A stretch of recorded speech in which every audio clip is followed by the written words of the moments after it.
Welcome to Kings of Kimuras, your one-stop podcast for everything from mats to the stars. Join us as we dive into the heart of Brazilian Jiu-Jitsu, explore the thrills of MMA, and groove to the beats of music.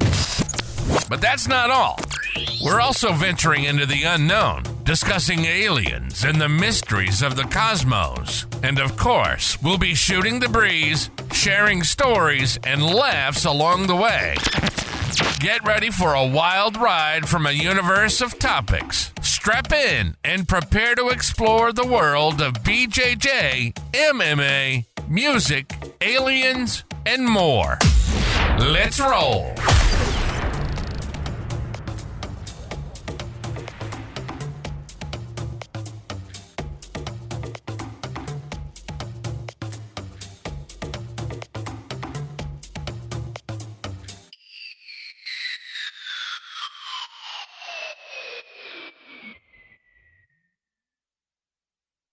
All right, guys, welcome to Season 2, Episode 1 of the Kings of Kimura podcast. It's been pretty crazy, pretty hectic the last month or so, maybe even longer than that. But yeah, we tried to get the episodes out on time. It's just difficult with everything going on. Even on the Episode 10 for our YouTube, the video was lost. It was my fault. I was trying to upload it. I accidentally deleted it, and the raw file was gone too. But the audio is there. You can go find it on iTunes, Spotify, all platforms that have podcasts. So this is it. Start of Season 2. Thank you guys for tuning in and watching. We appreciate it. So it's going to be more of the same, except better, more refined now. Yeah, now that we have some practice, some reps. Yeah. We've kind of like taken some feedback from some of you guys, so it's greatly appreciated. We appreciate you guys tuning in. I guess we can just go ahead and start with some of the obvious stuff in the jiu-jitsu world going on right now, which is the ADCC versus the Craig Jones Invitational. That's kind of the major thing. We've already seen the Tackett brothers, Fionn Davies. Is there any other champions that are, because Fionn is the reigning champion in her weight, ADCC. So I'm sure that she's already been stripped of her title or whatnot. Yeah, she's doing the super fight, right? So I wonder if she's not going to be able to do both. I don't know if that's my biggest thing is like, could she do both? Because is it going to be her super fight is on Friday, and then on Saturday is when the start of ADCC happens, you know? My personal thoughts, and I haven't really made a video on this, I plan to kind of later on my own social media, is that the only ones, like obviously the competitors win in this scenario, right? Yeah, for sure. But the fans are the ones that I feel like are losing out the most because, you know, it's not cheap to go to ADCC. Vegas is not a cheap city, you know. Nope. And I see some of these people are like, I didn't even consider this until I saw like Fionn post that she is not going to do it, you know, and these people are like, man, we're flying all the way from England, we're flying all the way from Ireland to come watch you compete, you know, and you know, those tickets are cheap or not cheap for ADCC. I mean, yeah, I think like the ones we got are like $250 or something like that, you know, and they're good seats, but like you consider you've got like, you know, 10 people going with you and everybody spent $250 on that, and then your flight from England's got to be like over $1,000. Yeah. And your hotel, you know, 4 or 5 days in Las Vegas, you know, a couple $1,000. So yeah, you're spending a pretty penny just to go out there and not even compete, you know, just to watch. Like you said, the fans are the ones that are kind of losing out because, you know, like you said, they are flying from these foreign countries now. That's how big ADCC is. You know, it's not just Americans showing up to watch this stuff. You know, I'd say the majority of the people who are there, or at least were there for the last ADCC, were from like the United States, from what I saw. But there was definitely a lot of international presence there as well. Sure. So, you know, if you come to watch your guy and now he's all of a sudden switching over to Craig Jones, then it's like, oh, well, I paid all this money to come and watch you. So, yeah. And again, I don't hold anything against Craig or any of the people that want to compete in that, because a chance to win $1 million plus getting paid $10,001 just to show up and compete. You know, like you're already winning in my book on like money wise, right? Yeah, absolutely. And they talk a lot about this, ADCC is like, being like a very high recognition tournament. And I think it is in some worlds, but if you walked into any of these restaurants next door and you're like, I'm an ADCC champion, they're like, I don't even know what that is. Awesome, man. That's great. But if you told somebody like, I won $1 million, they would be like, damn, that's crazy. Yeah. They're like, how can I sign up for that? Yeah. You know what I mean? Yeah, that's very true. When you put it in money terms for people, they very much understand. They don't, because, how many people would really know basketball players if they weren't getting paid a lot? You know, my cousins were even talking to me about this. Like, one of the reasons they took basketball so serious early on was because they saw the athletes driving nice cars, they have nice clothes, like they were able to afford stuff that you wouldn't see otherwise, like most people obviously can't afford Gucci shoes and a nice suit, but these NBA players are walking around in it every night, They just walk into the building, they're wearing like the nicest clothes that they can buy. So hopefully, maybe we'll see after Craig Jones, peddles out some of this money, we'll see some Gucci suits out there. Yeah, I hope that Mo and the ADCC team somehow is able to pull this together to make it like a solid card, because we are going. I'm still going to go watch. Yeah, absolutely. I am going to try to go early on Friday to watch the CJI, but I don't think I will go on Saturday because I want to watch. The first day of ADCC is always so exciting, man, because there's so much stuff happening so fast. I'll be watching it on YouTube, so hopefully we got like a good stream in there at the venue. Send Russian links. Well, it's free, so it's, that's right. It's that all is on true. YouTube. It's on the B Team YouTube. That's what the they Russian say link. now, but at some point maybe they like decide to charge for it. Or they could just be like, it's a big, screw you to the ADCC. Yeah, I mean, I think YouTube does pay-per-views. Yeah. Like you can set it up through their website and stuff.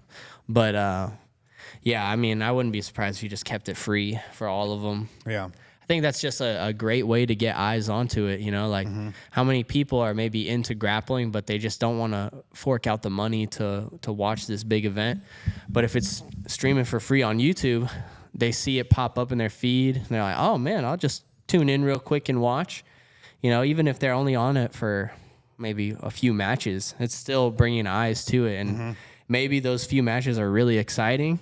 Because if you're not going to go out there and fight for that $1 million, then, like, what are you even doing? Like, I could understand if you go and you're, like, trying to play a little conservative in the first round of a tournament you're not going to make any money at unless you win. But now you're making money just to show. So you better go out there and, like, scrap, Yeah, and I don't know how ADCC combats that unless they raise the overall stakes to $1 million, because it's going to be hard to convince someone to compete in a tournament where you're doing it for free, and if you go out the first round, you get nothing. You get a zero. And I'm sure they're paying for their hotel and, like, food and stuff, but this is a funny little story, and I saw something like a meme created about it the other day. Like the Craig Jones people are getting 10,000 to show up, and the people at ADCC are getting free Chipotle. Yeah. And I know that for a fact because in 2019, I remember in the back, like, they delivered Chipotle. Like of all things that somebody would eat during competing, I think Chipotle is like the furthest from my mind. Yeah, extra sour cream on there, cheese, queso. A big pile of beans, like. Sounds great before competing. It was almost like it was an afterthought, like, oh man, I forgot we got to get these guys some food. Like it's one step above Little Caesars. Yeah. Like it's healthier, but not that healthy. Yeah, no, you got to get something like kava, like some Mediterranean stuff. Yeah, or even have like they've got to be making enough money where they could have somebody come in and cook. Like, yeah. I'm not talking about like every person getting a different meal, but like they have a company that comes in and caters and cooks fresh food. Yeah, absolutely. It's not that complicated, but I feel like they're spending money in a lot of the wrong ways. Like like the drummers, making drummers, $10,000 or whatever it is. Yeah, the drummers make money to go out there and show, and there's no stakes for them. Yeah. Bro, I'm out here. If I don't tap, I'm going to get my leg broken, my arm broken. I'm going to go to sleep, and I get $0 for it. Well, the people are all there to see the athletes. They're not there for, and it's cool to see all this stuff. But when I found that out, it's like, man, I feel like they should take so much better care of the athletes. Yeah, like, definitely. It's that classic case of like everybody's making money on this, but the ones doing the work. But the gladiators in there, man. Yeah, it's like you have to fight for your freedom. Like you're literally like a gladiator. You're in there working to try to at least. So if you're not going to make any money and you're trying to look on the bright side of things, like, well, you competed at ADCC and nobody can ever take that away from you. It's, it's like being an Olympian almost. It is for sure. But then, like we were talking earlier, like there's such a limited amount of people that really know what that even means. Yeah, even in the jiu-jitsu community, I've talked to people like hobbyists who are like blue belts, purple belts, and they're like, oh, well, like I've heard of ADCC, but maybe they're at a gym that maybe promotes IBJJF more. So they obviously know what gi worlds and like all these big jiu-jitsu events are, but they're not really that familiar with the no gi side of things like ADCC and some of these other bigger events. Yeah. So yeah, like for me coming up, the ADCC was not on my radar at all, and IBJJF wasn't really either because it wasn't as big as it is now. It was like Naga or Grappling Quest. Yeah, Grappler's Quest, AGF. AGF wasn't, I don't even remember that being around, like that's how long ago it was. Do you remember S7? Yeah, that turned into 5, right? Right, yeah. And that was a pretty good rebranded. tournament. I feel like that was a solid tournament. They ran it well. But the guy that ran that, Dan, I heard he got cancer or something and like just decided, like after he did beat cancer, but he decided like focus on the family, which seems like that tends to happen. I mean, I imagine you have like a close call with death and you're like, got to change things, right? Yeah, Priorities definitely. are different at that point. Absolutely, way different. You're just focused on enjoying the life that you've got, I think with that S7, what ended up happening, like this is kind of what I heard, was so it was Herb Dean and one of the other UFC refs, Josh Rosenthal. Okay, he's the one that went to prison. Yeah, right? So that's why it kind of like ended up like disbanding or like rebranding or whatever. Or maybe they ended up selling it. I don't really know for sure, but I know that guy had gotten busted with weed, like a lot of, like he was dealing it, right? So now his thing was, and this is like he's in California, this is I guess maybe he was doing medical or something, but he had a warehouse where they were growing it in mass quantities.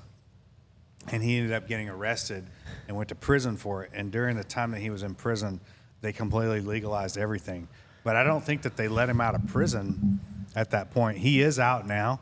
Yeah. But you imagine that you're like in California and you're growing weed and like you get arrested and you're in prison and then they legalize it and you still can't get out of prison because it happened before. Oh my goodness. Like thanks Kamala Harris. Yeah. Like wasn't she one of like the main ones who were putting people in prison? I think that was in San Francisco. Oh, okay. I got you. She was at, but I mean, yeah, that was like the agenda at one point, right? Because there's large amounts of money in that, for sure, keeping people in prison for. And also the government makes money, right? Because they tax it so much. Now they do, yeah. It's like that's why like really like hippies, like really hardcore stoners, people into that kind of thing are like, dude, we don't want any of these taxes because we know where it's going. It's going straight into the government's pocket. Mm-hmm. It's like, well, you're still buying it, buddy. So. Yeah. Yeah, that's a weird thing, And I remember when that happened. The guy was like a really solid referee too. Yeah, he was a good ref. Yeah. Yeah, I remember Herb Dean actually went to the gym that I was training at the time to promote it. Mm-hmm. And that's something that I don't really see a lot from promoters in Texas or really anywhere else. I don't see them going into these gyms to try to promote their event. Mm-hmm. Like he came in, like he promoted it. He was like selling some stuff. I got a hat. I got his signature. Yeah. And that really it was a new tournament in town too. So a lot of people, it's kind of like the ADCC Opens where when it first started happening, lots of tough dudes were signing up. Mm-hmm. So I did like 4 divisions. I think I did like 2 weights, gi and no gi. And so I got a lot of matches in. And I remember that was another big factor into like actually signing up for it, was I knew I was going to get a lot of matches in, double elimination. So, it's kind of, I have some stickers of it too on one of my suitcases. And anytime I look at it, I always think about that guy going to prison. That was my first, when it was 5, that was the first event I ever won a gold medal in. Oh, yeah. It was in the gi, and I ended up beating the guy with points, you know. But then I fought the absolute, and I beat 2 guys, and each match went full time, and I fought this guy from, I want to say it was like, not Alan Belcher, but guy used to fight in the UFC, Tim Crater. Okay. So Yeah. A blue belt under Tim Crater. And I don't remember the year, maybe like 2013, 2014, somewhere in there. And so I fought, this other guy on the other bracket beat everybody, you know, pretty quick submission. Well, I ended up going against him, and I went all the way to the end and lost. And the guy beat me. And I saw the guy again when I was a black belt, and he was still a blue belt. But what?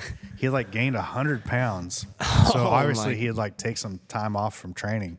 And I almost didn't recognize him, you know, at first. And then we like did a double take, and like here I am wearing the black belt, and he's still got the blue on. I'm like, man. Yeah, that's crazy. I'm glad I never took any time off. Right. Yeah, that's a crazy thing that happens. Like, obviously I'm a brown belt right now, and there's still guys who, when I was a purple belt, they were purple belts, and they're still at purple, you know, or still at blue. Yeah. You know, you take some time. I get life happens and stuff like that.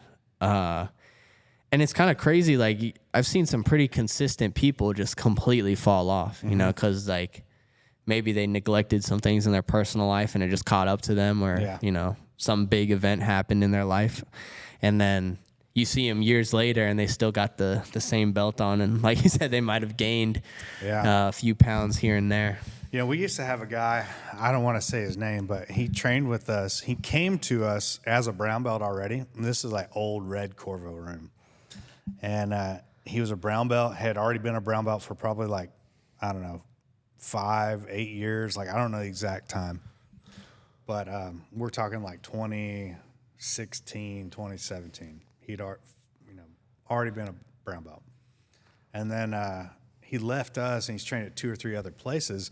And I saw a photo of him the other day. The guy's still wearing a brown belt. You know, like this guy's like a 10-year brown belt. Yeah. Oh my goodness. And I don't know if he definitely has the skill to be a black belt, but I think some guys like don't want to be promoted, you know, for whatever reason. You know, like they're okay being that brown belt and getting beaten by other people as opposed to being a black belt.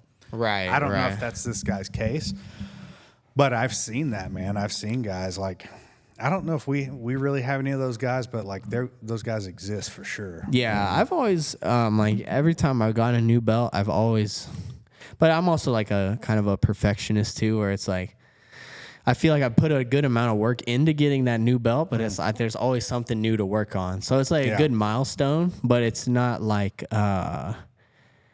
it's just another belt to me. You know, I know a lot of competitors feel the same way, where it's like, dude, you could go up against anybody who's good. It doesn't matter if they're a blue, purple. Like there was even a white belt who came into Corvo the other day, and like, yes, you could tell he's like a white belt, quote unquote, especially if you've been rolling a while. But he got the concept of like what needs to happen. Like, okay, if I want to keep my guard, I should probably keep my legs facing the person, you know? Like he's not doing everything technically correct, but he's starting to understand like concepts and things like that. So, and he was telling me that he was competing in like the blue and purple divisions, you know, because he was trying to prove to his coaches that he deserved a promotion, you know? Yeah, I think I know who you're talking about, and I think that's one of those situations where the guy didn't like basically pay enough, you know, membership to get promoted. Right. You know, like, yep. Some of those gyms, man, if you're not like have paid like a year of membership, like you're probably not going to get promoted. You know, and I'm not saying like if somebody comes in, their skill level is high, you should promote them, because there is a process of like earning that. But in the same stance, like if somebody comes in, they're a high level college wrestler, you know, and they're beating everybody and they're going to competition, they're beating higher level, at some point you got to promote that person. Yeah, for sure. You can't just sandbag them. Like, we're not a sandbagging gym here. Right. You know, if you deserve the promotion, we're going to give it to you. We're not going to try to keep you there and like, oh man, look at our guys. They're dominating these tournaments. Like, well, this guy's been blue for 6 years. So I'd rather see somebody challenge themselves and get beat than like submit everybody or beat everybody easily. You know? Yeah, absolutely. Yeah. Like if you're a blue belt and you are doing like the blue and purple divisions and you're beating purple belts, I think that's a pretty good indicator. Now, obviously there's levels to it, but if you're going to go out and compete as a purple belt, you probably have done this before, you know, and you understand what's going to happen out there. So, yeah, but like you were saying, you don't want to promote that person too early before they've kind of put the process in the room that they're in right now. Yeah. You know? Yeah, because there's a form of like humility too, right? Of like understanding like, okay, I know stuff at this level, but I also don't know everything. Yeah. And I think sometimes, like I can think back of when I was a white belt, I'm like, man, why am I not getting my blue belt yet? I already know all the stuff I need to know. And it's like, no, you have no idea what you don't know. Right, yeah. Like yeah, what you absolutely. don't know is so much more vast than what you do know. Yeah, 100%. And there's just it's like an onion. There's so many layers to peel back, and when you're a white belt, like you've just gotten past the skin, maybe. Yeah. You haven't even really gotten to the meat and potatoes of how you're gonna get this stuff to work against people who are better than you. You know, that's a pretty good indicator for me. Watching guys is like, okay, you might get your guard passed a million times, but can you recover effectively? If you do get forced to turtle, can you not let the person take your back? You know, things like that. That's what I kind of look for, because I know we've talked about this before as well, but high-level coaches like Danaher, Faraz Zahabi always say that if your defense is rock solid, then you'll have more confidence to attack and like be on your offensive cycles. Because even if you do, let's say the guy flanks you and like is close to passing your guard, but they don't pass all the way, like you're not going to panic and be like, oh man, he's going to pass my guard. You're going to do everything right. And even if they do pass, you can just escape and then go right back to your offense. So that'll give you the confidence that you need. Yeah, I think for me at this point in my jiu-jitsu, you know, I'm no longer like the fastest or the strongest or even like the most technical, right? Because there's obviously there's levels to this, and as you get older, all of those things start to drop off. But what I do have is I feel like very confident in my defense, you know, in all positions, whether that's you're on my back, you're mounted, you're in the leg entanglement. And I think that's how you can potentially train forever, you know, having the best defense that you can. And the offense will present itself, you know, like the situations where you can sweep or attack a submission to sweep or attack a submission to get a position. Those are come off of your defense. Absolutely. Yeah. And that's something that as I've kind of like matured, and like when I was a blue belt, I would just like, you know, I still had a bit of a wrestler mentality at that point as well. So I was like just trying to get in people's face and like go for the kill, you know, or like get to positions like as fast as I could. But now that I've kind of slowed down my approach and, you know, played more of like the meta game of getting people tired from the top, like trying to get and maintain top position, I can tell that I can do this. Like, oh man, I could do this all day, you know? So from a longevity perspective, it's way better. Like you definitely need those rounds where you're getting pushed and like you're on the feet or you're like on the bottom trying to work out.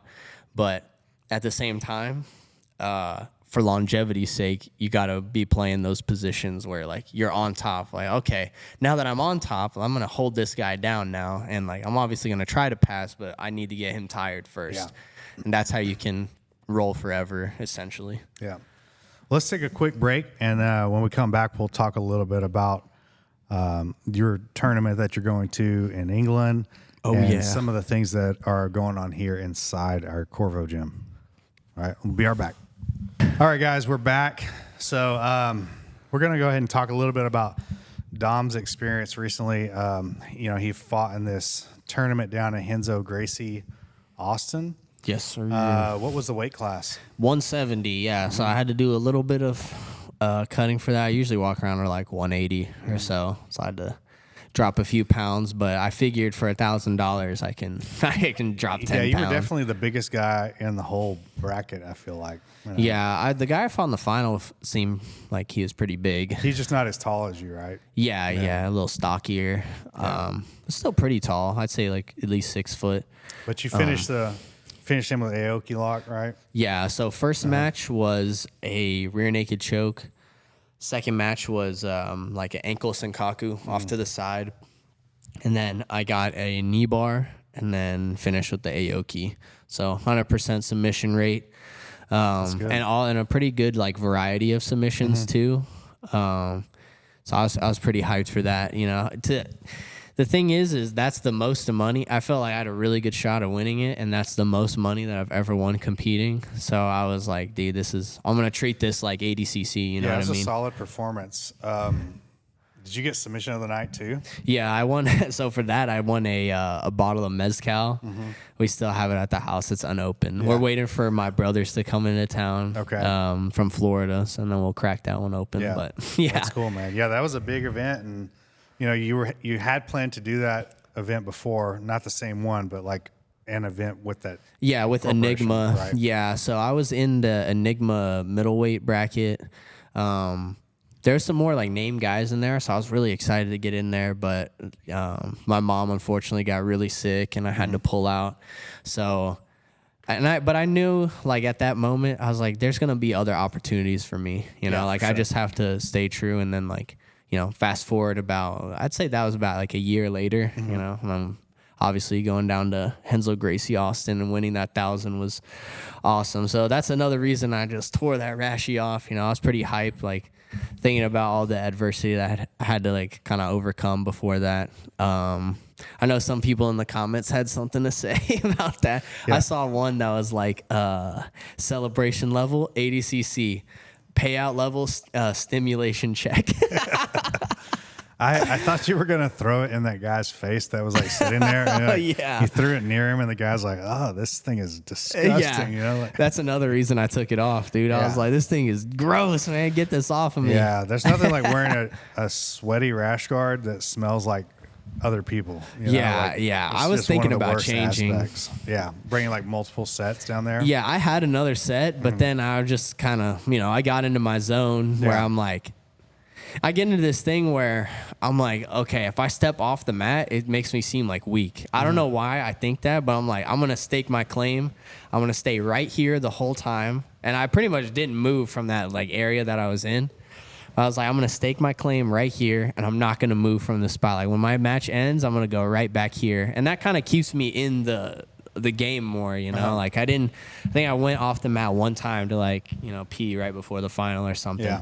But it helps me mentally to just stay there on the mats, like, and stay in the moment. Like, watch some of the matches, Yeah. It just helps keep my mind sharp and in that competitive mode. Yeah. So, and obviously it ended up paying off. I had some good takedowns. Like, I had some good guard work.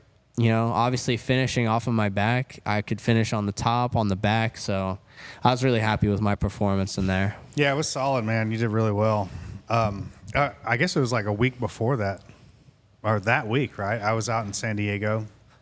I did that Justin J. Flo Flores Nogi Judo Summit. It was like the first time he'd ever put one of these things on. And the only reason I went out is when we brought him to do that seminar, I looked at like how he taught everybody in the room to do the move, and it was like he broke it down in a way that you're basically learning how to fall by yourself, and then you're learning how to do it at a low level, right? And making it easy for the other person to hit the move. And then eventually you're moving all the way up to doing the full move with movement, different variations. And so I thought, like, man, this is a huge opportunity for me to go out here and, like, expand my game, not only as an athlete, but, like, as a coach. And it did not disappoint. It was 3 days.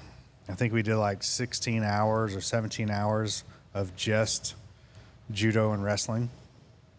There was some like other networking stuff there, but the stuff that I learned was, it's like, I feel like I'm only teaching about, 1/50th of what I learned so far, because there was so much, and it's hard to teach people that are beginners, as much as I learned in one day. Right, absolutely. So I've just been breaking apart in pieces and kind of going with it. But I liked it a lot, man. And he's going to do this program where you can get a no-gi judo instructor certificate. And I'm not exactly sure, like, does that mean that I can give other people this certificate, or if it's just me? But it's something that I'm going to seek out, once it's in place. And that was kind of his game plan with this summit, to kind of gauge interest on something like that. And, his goal is to teach people judo takedowns for no-gi that are safe. Yeah, absolutely. And teach people how to fall. There's like, even myself, learning from somebody in jiu-jitsu, like, you don't really learn that many throws or takedowns, and then you're definitely not learning the best ways to fall. I feel like those guys that have done judo at the highest level are going to know like the way to take the impact the best. But it was cool to see how he combined the wrestling and the judo together, and his concepts of like these infinity drills, and that's some stuff that we've started implementing in our training. It's just really cool to I feel like inspired to learn and grow as a coach by training with him. Yeah, absolutely, man. And I know when you came back and you started showing me some of this stuff, like right away, I was able to pick up on it and like start to apply it almost instantly. And so that just goes to show you the level of just breakdown of technique that he's able to do and able to teach. Because some guys are really good, they understand it in their mind, but then when they start talking, they can't really like describe what's going on up here. Yeah. Or like a lot of it's muscle memory, and they don't really take time to think about how these moves work. But Justin's like a scientist, and like just from the stuff that you've brought back, it's helped my game a lot, especially a lot of the foot sweeps and off balances from different positions, like over, under hook, inside ties, collar tie. That all that stuff has been like game changing for sure. Something that I've seen is that people are now, because I'm showing so many foot sweeps and I'm doing them so much, people are more afraid to get taken down by the foot sweep. So they start getting their hips away, which feeds into that front headlock. Yeah. Like there's a combination of those. It's like a arm bar and a triangle omoplata, like understanding these moves and what chains together is, I think, something that I necessarily didn't, it's not that I didn't understand, but I wasn't implementing, like you go to somebody that's like a master of doing this stuff. You're like, oh yeah, that seems so easy, but you don't think about it yourself. Absolutely. And I've seen it more in my roles, where people are like, man, I don't want to stand up with you, so I'm just going to push my hips away. I'm like, okay, fine, I'm going to go front headlock. Then you give access to your neck, and that's when the jiu-jitsu part comes in, because then you got back takes or you got chokes. Like all kinds of setups from there. You can go back to takedowns. I know one of my favorites is the front headlock, like straight to the double leg as they try to posture it back up. Because obviously, people are not just going to let you grab their head. They're going to try to posture back up, and then when they do, you just reshoot in on the legs. I've been using that chin strap to ankle pick, like cross ankle pick, because I feel like for me, my level change is like not that good, but I can maintain the grip on somebody's chin and grab their ankle because of my length. Right. Lanky arms. Yeah, exactly. But, it's finding out what moves work best for you and not necessarily just doing the, whatever move is being shown, right? And you have to really kind of develop that. It's the same as in jiu-jitsu, like not everybody's going to be able to hit a triangle. Not everybody's going to be good at hitting a body triangle or leg locking. So you have to figure out what you're good at and build your game around that. And that's the same with the stand-up. Yeah, 100%. And I know that some people are a little more hesitant now on the feet, but the people who have kind of bought into this and Because whenever I teach class too, and we do some of these judo drills, I always try to tell people like the purpose of these drills is to get you more comfortable in the pocket. You know, that way I think about it. Because a lot of people will play with their hips out and away. They really don't want to get their hips in. They definitely don't want to get chest to chest. That's a scary position to hang out in. But now that we've been doing these drills and we've been doing these situations and these games, the people who have kind of bought into that more and maybe have some more experience, they're really starting to pick up on it well. So yeah, you have to be comfortable, you know, getting taken down. I think that's counterintuitive, you know, of like everything that we do in jiu-jitsu is like not to be taken down or, you know, not to be thrown. And like there's sometimes you just got to go with it. And that's something that I will start implementing soon, of like teaching people of how to get thrown, defend the takedown, roll through, come back up, and keep it live, you know. But it's definitely like a skill that has to be practiced and you know, muscle memory built in. Yeah, 100%. So you've got a match coming up soon. You're going to be traveling to England with some B team guys. Oh yeah. For an event. And I'll do like a little quick preview. It might be hard to see for you guys, but we're going to be launching the Apollo Creed Corvo set, and this money will be going to help Dom pay for his trip. Let's go. Edgar with Eager Ones is the one that is making this kit for us, and that pre-sale will be available soon. But this is exciting, man. Yeah, you know, this is an awesome opportunity for me. I am beyond excited. JB, obviously we've talked about JB a little bit.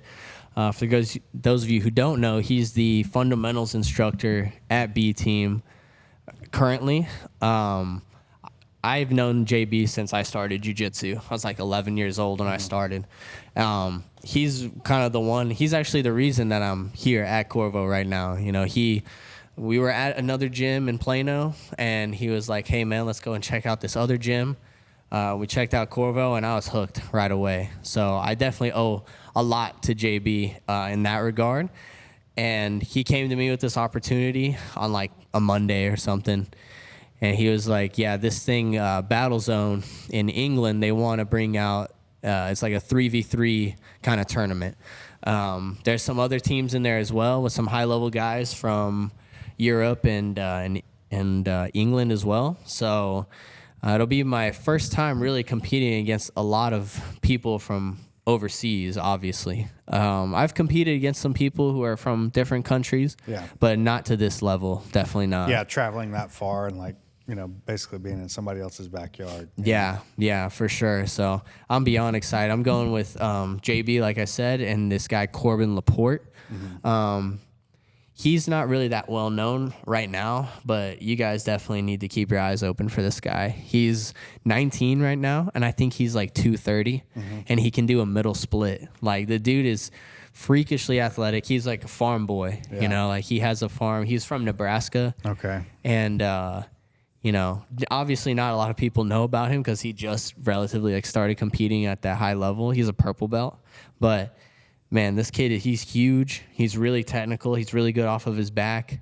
He has some like good roles with the big guys at B Team. So I'm really excited to see him go out there and actually show what big guys are capable of. Because I feel like a lot of big guys in grappling, they are not exactly the most technical, like to muscle things. You know, I guess if you're 230, then you can kind of like get away with muscling. But against somebody else who's 230, probably not, you know.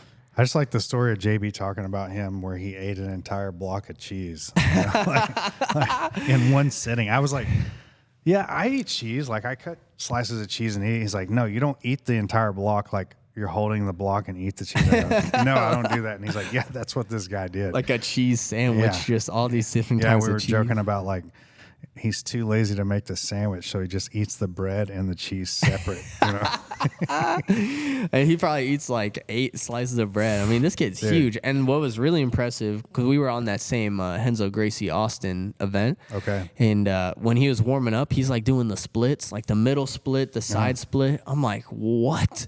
Because I see him, he's standing up next to me. I'm kind of turning, doing my own thing. And then I turn back, and he's on the ground doing a split. I was like, what? This guy is huge, and he's doing a middle split. Like, this is crazy. I don't think I've seen him yet, you know.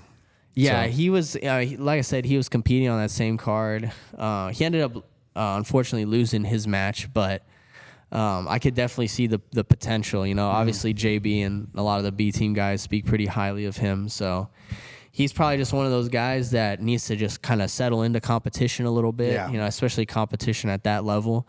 But once he gets settled in, man, he'll get the ball rolling. He's going to definitely submit a lot of people. He's got a sneaky Choi bar. He's got good leg locks. So I'm excited, man. It's going that'll to be a awesome. fun trip, man. You know, make sure you enjoy your time over there too. You know, don't just be there all for business. Like, get to see some sights, you know, check it out. And like, you know, this is a big opportunity, not just to go and compete, but like to have a trip to go to Europe. You know? Yeah, absolutely. And like just to get my name out there, you know, JB said that's kind of like one of the main goals here. You know, it's not to just go out and compete and do well. Like, Sure. I'm going to be able to do well. You know, Yeah. if I show up and I'm on it, I'm going to do well. Like, that's not the problem. The problem is I'm a little bit antisocial sometimes. Yeah. So I just have to get out there and network with these people Yeah. who are at the event. And the Alpha Grappling, the people who are putting it on, have been awesome, man. They've been in my DMs. They're trying to I'm going to put together a video probably later today or tomorrow promoting the event too. And they have like a really sick editor. They already posted kind of like the poster or whatever for B Team, and it was a really awesome edit. So they've definitely stepped out of their way to make sure that the competitors are like well taken care of and well promoted before the event. So, and they even got a bigger venue. You know, they were at a smaller venue before, but for this, they got a bigger venue. And so they're really putting a lot into it. So shout out to Alpha Grappling. Yeah, that's cool, man. Can't wait to get out there. Especially repping the new kit. And Fight Aesthetic is also making us a kit too. So we'll have the freshest gear out there for sure. That's nice, man. So I guess let's get into our last subject, which is like the association, you know, jiu-jitsu.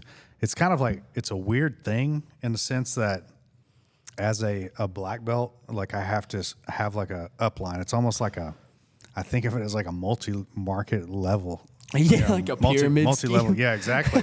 You know, like I can't just, you know, it's a weird situation because I'm not a second degree. I can't promote somebody to a black belt, but I can promote all these other belts right now. And, you know, we're no longer with the association we were with. And so, you know, we're kind of being like, we have a few options for sure. You know, there's like 3 big ones that I can think of. Each one of them has their own, you know, positives and negatives. And I really, before I decide, I need to sit down and like list out what is best for us as a team, what is best for me as an owner, you know, where are we going to get the most support, where are we going to get the best training, the best promotion, you know. I think of like, if I could have all of that in one place, that would be amazing. I don't think that is the case, you know. But it's interesting to like be in this scenario where, you know, like I'm really thinking about it. I'm not just like, I see so many people that like leave an association and then immediately they jump into the next thing. Right, you know? right. And I kind of want to think about it a lot more before I make the decision, because my goal is not to be one of those guys that constantly switches. You know, like I've only been with a handful of teams, and from purple to my first degree black belt, I was with the same program. So I don't want to make the wrong mistake or wrong choice here. So I'm like being cautious with it. And really, you know, until the end of the year, I'm not really in a rush. You know, Yeah, like for sure. I'm up for my second degree this year. And when I get my second degree, I can start promoting people to black belt. Nice. So Yeah. it's just, I'm going to take my time, you know, really think through it and, you know, again, do what's best for everybody here. So Definitely. And like you said, there's so many people that leave an association and they just go right for maybe like they're like friends with some people and they just jump right to the next association and it ends up not working out and they're having to like flip flop all the time. And that's just not good for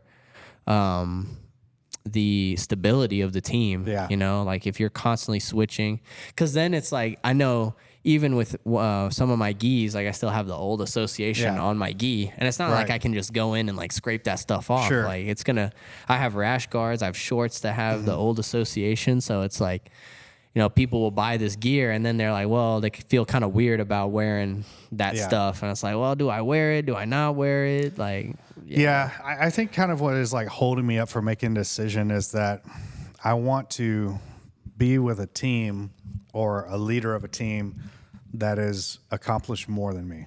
For sure. And I don't mean just like competitive wise, but I mean like business and personal goals. I feel like sometimes that people just jump into an association and they don't really know anything about the person they're with or, what their goals or aspirations are for that team. And what I'm looking for is like somebody that is like already reached that next level and like not going to do the work for me, but they're going to be like, hey, this is the way that I went. You can try this and see if this works for you.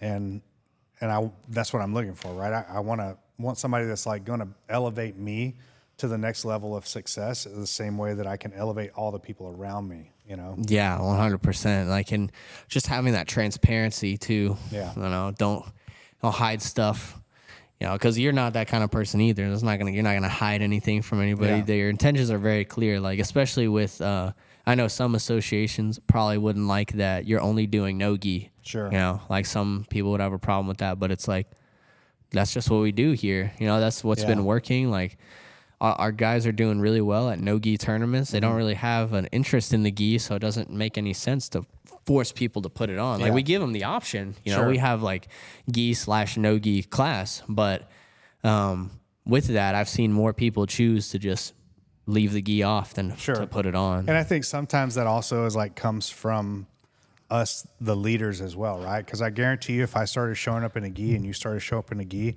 5 days a week, like people are going to be like, I'll throw the gi on for a little bit, Yeah, that's true. That's very true. As a leader, I think my intentions are clear of like what I want to accomplish. I'm looking to build a no-gi based school with a curriculum for that as well. There's not a lot of people doing that, and especially here in Dallas, there's not anybody doing it well. Right. Yeah. I always get all the time people come in, they're like, they like this guy who came from Atlanta. Yeah. He's like, dude, everybody, when I look online, it's 5-star review, 5-star review, 5-star review. So it's kind of like undeniable. Like you have to come in and at least experience it, And I mean, obviously the more that word spreads around, the more high level guys will get in. Sure. Maybe more guys willing to actually move, because right across the street there's apartments. Like if you get a couple guys together, 2 or 3, you guys could all rent an apartment, do some jiu-jitsu during the day and then at night, and then you're in a really nice area. Downtown Plano is awesome. They take really good care of it. So yeah. Well, that's about all the time we got today.